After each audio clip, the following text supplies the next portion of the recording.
Joining me now is Benjamin Anthony, co-founder and CEO of MirYam Institute. Thank you for your time. I want to talk about this airstrike that we saw overnight on the refugee camp in Jabaliya. What more can you tell us about who lives there, how many people were killed, and if the target, a Hamas member, was in fact killed? Yeah, so the state of Israel obviously is in the midst of a very long and protracted and focused ground offensive inside the Gaza Strip as we speak. There was a top Hamas commander, Ibrahim Biari, who was killed there. Now, he is the head of the Central Jabaliya battalion, and he was deeply involved in the organization and orchestration of the rampage by Hamas inside the state of Israel on October the 7th, the morning of Saturday, October the 7th. The Israel Defense Forces has targeted him. He's been eliminated. It's been confirmed and announced that he's been eliminated, and rightly so. Talk about, for a moment, Benjamin, the civilians living at this camp. Who were they? How long had they been there? Well, Jabaliya is situated about 4 kilometers north of Gaza City. And what I think the viewers need to understand is that's well within the territory that the Israel Defense Forces has repeatedly implored civilians to vacate. Not only have they implored them to vacate, but they've actually facilitated a humanitarian corridor, something that we are very accustomed to doing, unfortunately, through which they're able to move towards southern Gaza and evade where the Israel Defense Forces is focusing its military efforts, namely north of Wadi Gaza. Now, many people have utilized that opportunity. There are about 250,000 who remain in the northern part of the Gaza Strip. And in no small part, they remain there because Hamas cynically holds them there, seeking to bring about civilian casualties as they operate out of civilian areas. Now, this is a very interesting contrast, because here in Israel, we have about 200 to 250,000 displaced persons of our own.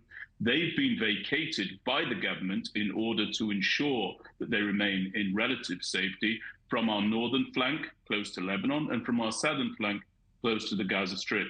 So the state of Israel preserves the life of its civilians, vacating them towards central Israel. And of course, the Hamas terror group cynically exploits and seeks to place in danger the lives of their civilians in order to gain a media advantage. We would be well informed not to fall for that strategy again. Hamas has told mediators that it's going to be releasing some foreign captives in the coming days. Do you have any idea how many and when? No, I don't think anybody knows that at all. And I don't think that anybody should pay any attention whatsoever to any declarations made by Hamas. You know, this is an organization, a terror organization that has proved itself more than willing and even enthusiastic about the prospect of beheading children, raping women, murdering the elderly and the infirm, and taking hostage our elderly, infirm men, women, children, and even unborn children. So any declarations of any intention whatsoever should not be in any way, shape, or form listened to until we actually see the results in real time. There have been developments, as we've been reporting, at the southern border of Gaza, the U.S. State Department indicating that Americans and those with dual citizenship, also Palestinians who have been severely injured, will be granted safe passage into Egypt. Can you talk about how that process is going right now, and are they being allowed in on the Egypt side, and how long that's taking? Yeah, so the number was limited to about 80 individuals. That's obviously not a particularly high number. Egypt, Al-Sisi, was very reluctant to open the Rafah crossing to absorb individuals from the Gaza Strip into the Sinai Peninsula.